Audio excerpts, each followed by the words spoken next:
পাতাযুক্ত সাগর ড্রাগন সমুদ্রের একটি বিরল এবং বিস্ময়কর প্রাণী, যা তার নামের মতোই দেখতে পাতলতার মতো। ইংরেজিতে একে লিফি সি ড্রাগন বলা হয়। এর বৈজ্ঞানিক নাম হল ফাইকোডিউরিয়াস ইকুয়েস। অস্ট্রেলিয়ার উপকূলবর্তী অঞ্চলে এদের দেখা যায়। এদের উপস্থিতি সাগরের পানিতে এক ধরনের শিল্পের সৌন্দর্য এনে দেয়। এই প্রাণীর বৈশিষ্ট্য এবং জীবনযাপন প্রকৃতির এক অসাধারণ চমক। পাতাযুক্ত সাগর ড্রাগনের দেহের গঠনই তাকে অনন্য করে তুলেছে। এর শরীরের সঙ্গে পাতার মতো অঙ্গ রয়েছে, যা মূলত তার ছদ্মবেশের জন্য ব্যবহার করা হয়। সমুদ্রের শৈবাল এবং উদ্ভিদে মিশে যাওয়ার মতো করে এরা নিজেদের শিকারীদের হাত থেকে রক্ষা করে। এই পাতলতা সদৃশ অংশগুলো শুধু দেখতে পাতা নয়, বরং এগুলো শিকারী প্রাণীদের বিভ্রান্ত করার কাজেও আসে। পাতাযুক্ত সাগর ড্রাগনের রং সাধারণত সবুজ, হলুদ ও বাদামি মিশ্রিত হয়, যা তার আশেপাশের পরিবেশের সঙ্গে মিলে যায়।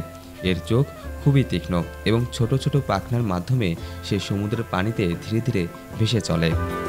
এই সাগর ড্রাগন খুবই ধীর গতির এবং সাধারণত ছোট প্রাণী যেমন চিংড়ি বা প্ল্যাঙ্কটন খেয়ে বেঁচে থাকে। এদের প্রধান বৈশিষ্ট্য হলো তারা শিকার ধরার সময় প্রায় পুরোপুরি স্থির থাকতে পারে এবং খুব কম সময়ে তাদের ছদ্মবেশের জন্য শিকার ধরার সুযোগ তৈরি করে। পাতাযুক্ত সাগর ড্রাগন সাধারণত 20 থেকে 24 সেন্টিমিটার পর্যন্ত লম্বা হয় এবং প্রায় 10 বছর পর্যন্ত বাঁচতে পারে। এদের প্রজননের সময় পুরুষ ড্রাগনই ডিম বহন করে, যা প্রকৃতির আরেকটি চমকপ্রদ দিক। মেয়ে ড্রাগন তার ডিম পুরুষের পুচ্ছ অংশে স্থাপন করে এবং পুরুষ ড্রাগন সেই ডিমগুলো নিয়ে যত্ন করে রাখে। পাতাযুক্ত সাগর ড্রাগন বর্তমানে বিপন্ন প্রাণী হিসেবে বিবেচিত।